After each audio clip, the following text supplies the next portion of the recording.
Hey guys, welcome to my second part of my Ultimate Walker walking cycle tutorial part 2. So yesterday we looked at the beginning part of the walk cycle, so it's going to be the let's look at our reference here. What's our reference? It's gonna be the first half of this animation walk cycle. So we have the first contact, the down, the pose, the up, the contact number 2. And now we're just going to finish off the walk cycle, the frames 16, 19, 22, and 25. So let's get started. So where we left off at frame 13. Frame 13 is going to be right here. I'm going to move this to the side. Let's see. We could do this. We could look back. So we're going to go right here. Okay, so frame 13 is right there. And it's going to be a contact pose. So notice that we're trying to mimic the positions of the feet and especially the legs as well. And now we're going to go to frame 16. Be sure to remember where you're going at the bottom, that you're not accidentally setting keyframes on top of things that you've already animated. Okay, so we're going to make this foot row to a 0. We're going to bring this in.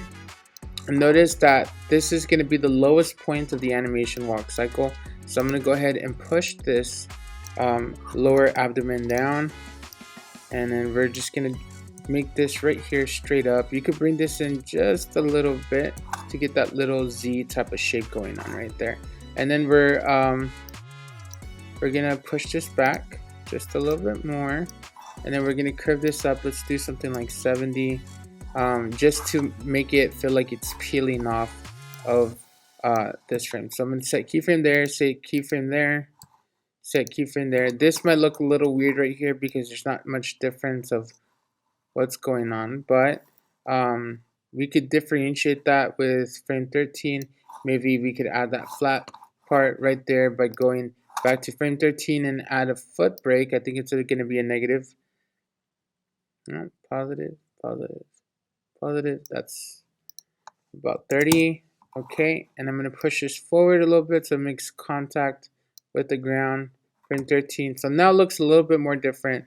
It's going to look a little bit more dynamic. We're going to go ahead and continue on to frame 19. 19 is going to be the second passing pose. So we're going to go ahead and move this directly under our walker rig. So I'm on frame 19. We'll go ahead and save that. We're going to bring this up.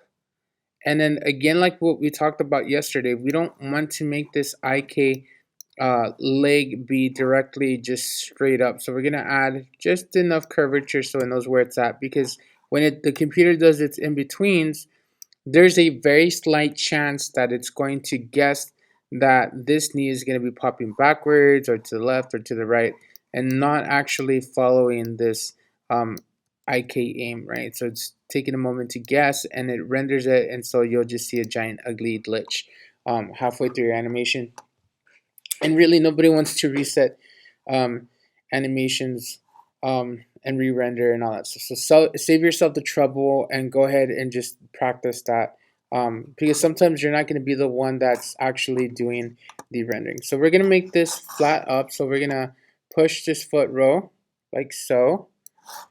And then remember, we talked about the little triangle that we're trying to achieve when we look at the frame. So we're just going to leave it like that. We could bring it up ever so slightly.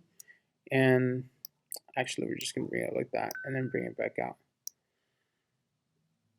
Okay, and we're going to save that right there. So remember, frame 19. And this is, again, passing pose like that. Yes, yes. Okay, so that's it. Frame 19. We're almost done here, guys. Super exciting. I can't wait. Now we're going to do the second up pose.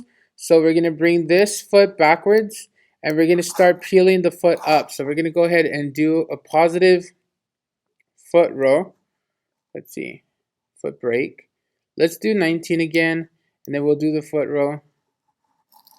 Come on, come on, come on. Right there. Okay, that looks good. We're going to pull this back like so right there.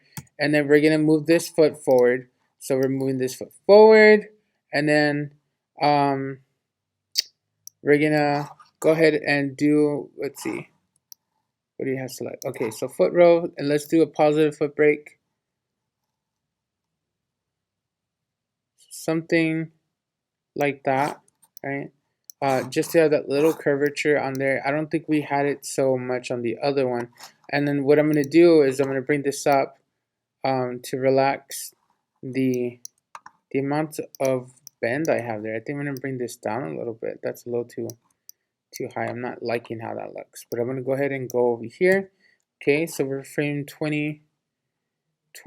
I think I put the wrong frame on there, but that's okay. I'll show you how to fix that in a minute.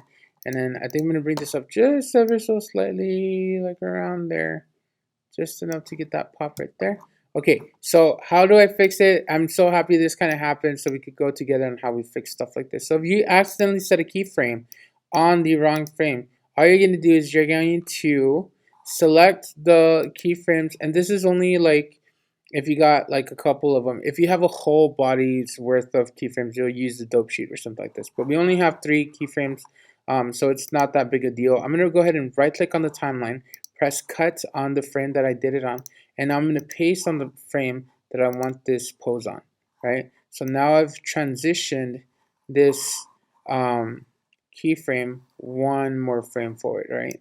For this last one, we're essentially doing the same keyframe as frame 1, all right? So here's a shortcut. If you're doing an animation walk cycle that's not doing a transition forward or translation forward, and it's going to be animating in place, for this last one, there's no need to reposition it. It's a cycle. We need it to be the same pose. So what we're going to do is we're literally going to go to frame 1. So I'm in frame 1. I'm going to copy this. Whoa, accidentally play blast. We're going to copy this, right click, copy, and then we're going to go to the frame. So I'm going to end up at frame 25, and I'm going to paste that. And we have the same exact pose as frame 1. So if I go to frame 1 and frame 25, they're exactly the same. This is important if I want to make an animation walk cycle, especially one that doesn't translate forward. All right, so what do I mean by that? See this grid down here? If this animation walker doesn't like physically just walk away off the grid, then it's okay. It's gonna be the same pose over again, right? So I'm gonna go ahead and I'm gonna compress the timeline, and what I'm gonna do is I'm going to make it to 24.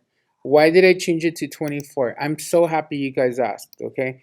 Because frame 25 and 21, 25 and 1 are the same frame. You're essentially repeating the same frame when you press play. So what happens is that it plays it twice, and then there's going to be a slight pause in your animation, right? Before we press play on our animation, I want you guys to click this little button at the bottom corner. It's called the animation preference button. You're going to click that. You're going to go and check your settings. You have to make sure that your frame rate is at 24 frames a second and that your playback speed is 24 frames a second times 1. Once you set that up, go ahead and press save, and then you can press play, and you have your animation walk cycle. All right. Now there's a couple of things we could polish this up, but this is a basic animation walk cycle. Very textbook. No bounce, no squash and stretch, no nothing. Just very generic. No feminine, no masculine or anything like that. So the next video we'll talk about how to customize it, how to make it more lifelike, and how to clean this up. I don't know if you guys noticed towards the end it just kind of pops a little bit. It's kind of heavy. Boom, boom, boom. And so we'll just kind of clean those curves up and stuff like that. But so far, we have a completely finished animation walk cycle that is 25 frames long, and we're only seeing 24 frames. And you can show your friends, your family, all that fun stuff. This is only the beginning of animating, all right?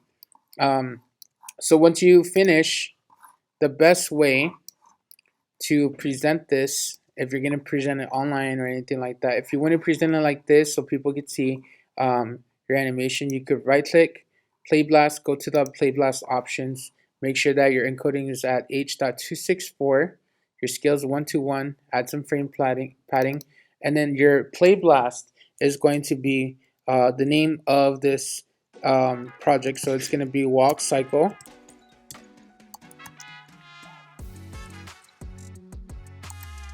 bulk cycle, and I'm gonna put ultimate walker today's date, so 2/2/22 version 1, right? If I play blast that, I'm gonna copy this for next time. If I play blast it, it's gonna record it and it's gonna have it in a video form. You could put it on TikTok or whatever you like, or you could turn that into me, right? Another way to present this, and this is the way I prefer, is I rather show none, and then I'm just gonna show my polygons, and therefore I only see the model without any handles whatsoever. So this is essentially what you would see whenever you're working behind the scenes at a movie studio. So I'm gonna go ahead and record that, and boom, right? This is also a fast way to see visually what your animation looks like without having the lag of rendering an entire scene, right? Once you get more into animation, you're gonna see that your sets and your file sizes are just gonna exponentially increase, and so thus making rendering a very difficult process, a very time-consuming process that can be very time-consuming. So I hope you guys enjoyed this tutorial. If you guys have any questions, please be sure to leave comments, and don't be afraid to ask them. So next video we're going to talk about how to customize this, how to clean this up and make it look more lifelike, and just add some character to this. Thank you guys for watching.